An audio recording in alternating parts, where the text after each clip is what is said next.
paling perdana.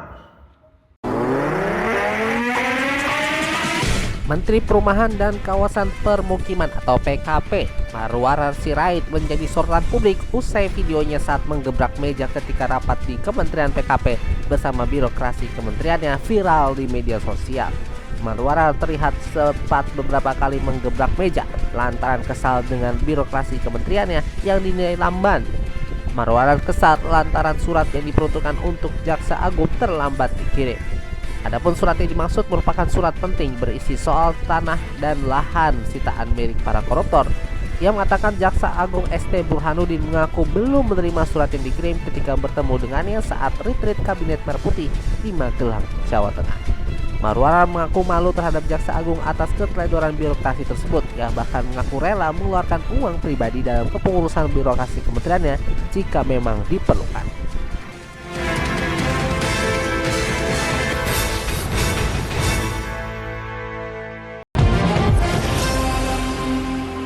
Selamat malam Indonesia. Anda sedang mendengarkan berita faktual dan terkini dalam DNP Evening News. Edisi hari ini 30 Oktober 2024. Bersama saya Teguh Fadila. Berikut fokus utama kami malam ini.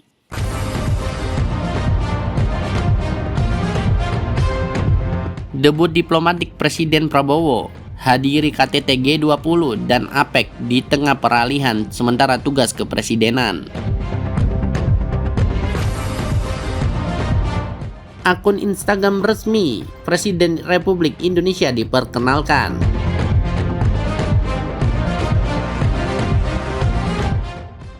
Pengakuan mengejutkan Rodrigo Duterte, memimpin dengan death squad dan perang melawan narkoba.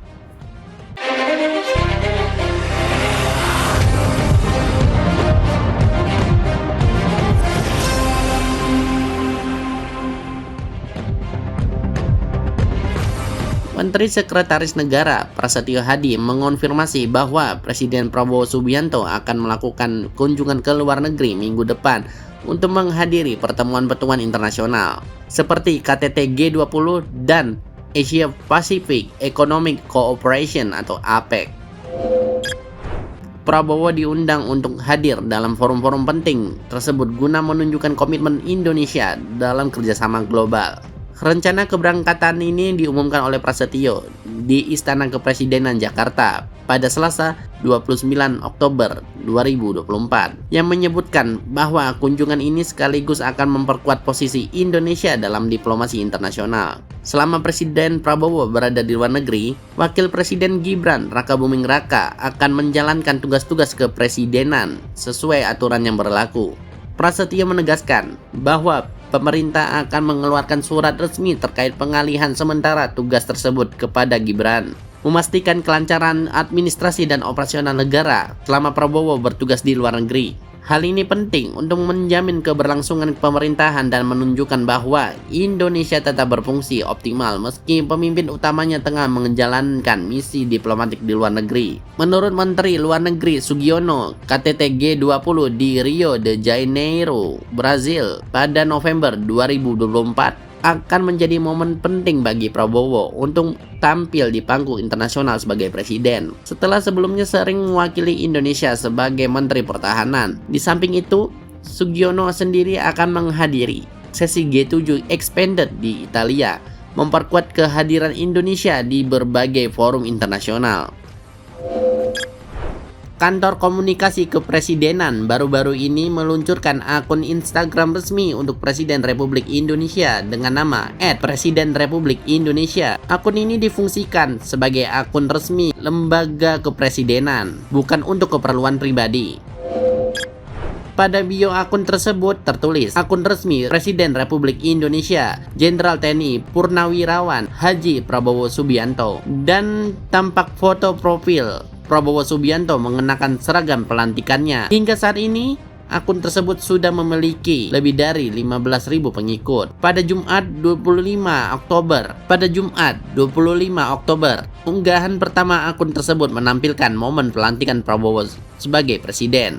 lengkap dengan teks sumpah jabatan yang menyatakan komitmennya pada Undang-Undang Dasar 1945 dan Nusa Bangsa. Kepala Presidential Communication Office atau PCO, Hasan Nasbi, menjelaskan bahwa akun ini disiapkan untuk lembaga kepresidenan, bukan sebagai akun pribadi Prabowo. Akun ini disiapkan sebagai akun resmi lembaga kepresidenan.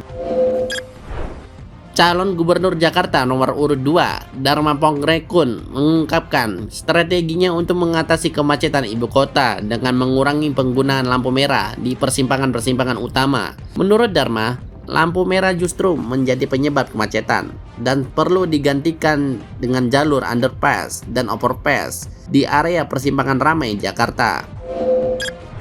Dalam acara silaturahmi kebangsaan di Sekretariat Perhimpunan Tionghoa Indonesia atau INTI di Kemayoran, Jakarta Pusat, Dharma menyebutkan bahwa teknologi terbaru memungkinkan pembangunan overpass dan underpass selesai hanya dalam waktu 7 hari. Solusi cepat yang ia nilai dapat mengurangi kemacetan secara signifikan. Dharma menjelaskan bahwa ia sudah memetakan titik-titik kemacetan di Jakarta dengan kawasan Tamrin menjadi salah satu area yang diutamakan. Fokus utamanya adalah pada persimpangan yang masih menggunakan lampu merah yang menurutnya tidak lagi efektif untuk mengatur lalu lintas yang padat. Dharma bahkan mengirim tim untuk mengkaji secara langsung solusi ini dan menyimpulkan bahwa lampu merah serta separator jalan perlu dihilangkan.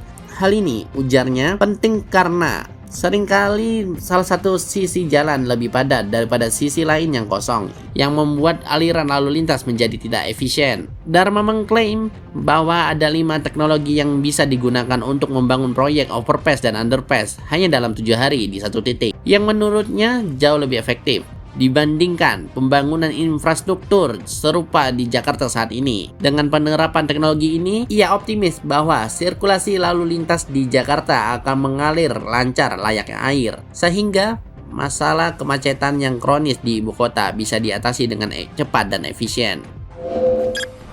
PT MD Entertainment Tbk atau film, perusahaan milik Manoj Punjabi, resmi mengakuisisi 60,98% saham PT Netvisi Media Tbk atau NETV pada 25 Oktober 2024. Dengan mengambil saham baru yang diterbitkan oleh NETV, akuisisi ini memberikan kendali mayoritas bagi MD Entertainment yang kini memegang 25.220.946.827 saham seri B NETV. Direktur MD Entertainment, Priyadarsi Anand, menjelaskan bahwa langkah ini ditujukan untuk menambah modal dan membantu memperbaiki keuangan NETV yang saat ini menghadapi tantangan keuangan serius, termasuk defisit modal 596,6 miliar rupiah serta rugi usaha sebesar 77,3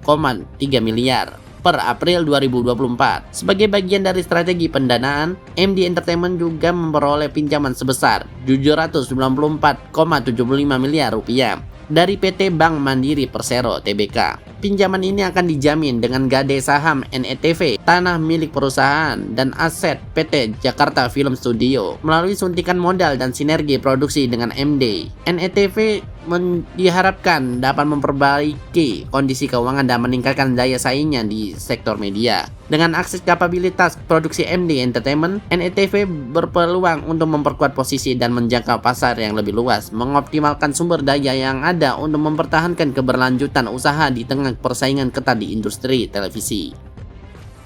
DNP International News.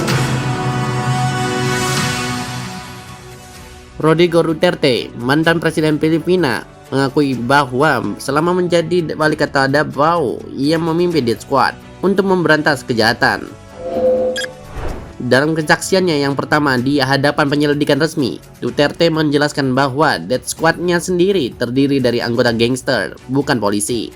Ia menginstruksikan mereka untuk menghabisi orang-orang yang dianggapnya membahayakan, mengancam bahwa ia akan membunuh mereka jika tidak melaksanakan perintahnya. Kampanye anti kejahatan ini membawa menang dalam pemilihan presiden 2016. dengan janji memperluas pendekatan kerasnya terhadap kejahatan di seluruh negeri. Selama masa kepemimpinannya, perang melawan narkoba berakhir dengan ribuan tersangka tewas dalam operasi polisi yang kontroversial. Bahkan, kampanye ini menarik perhatian Mahkamah Pidana Internasional atau ICC untuk melakukan penyelidikan atas dugaan pelanggaran HAM. Dalam sidang Senat terakhir, Duterte tetap keras kepala, menyatakan bahwa ia tidak menyesali kebijakannya dan melakukannya demi kebaikan negara. Meskipun demikian, ia memberikan izin bagi polisi untuk membunuh tersangka, menegaskan bahwa kelompok Death Squad yang dipimpinnya bukan berasal dari jajaran kepolisian. Pengakuan Duterte ini memicu kembali perdebatan mengenai dampak perang narkoba yang ia jalankan. Menurut data pemerintah, lebih dari 6.252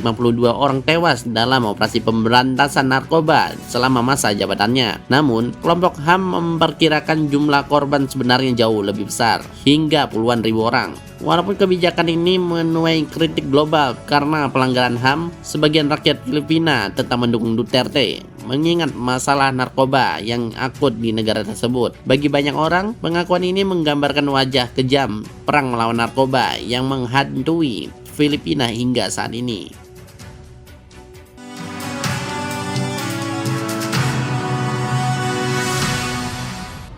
Demikian DNP Evening News edisi hari ini. Tetap dengarkan kami setiap Senin sampai Jumat di platform podcast kesayangan Anda, serta di kanal YouTube kami di DNP Media Network. Ikuti juga DNP on the Weekend pada Sabtu dan Minggu. Layangkan kritik dan saran Anda di email kami, redaksi@dnpmedianetwork.com. Ragam informasi dan faktual dan terkini lainnya dapat Anda baca di situs kami www.dnpmedianetwork.com.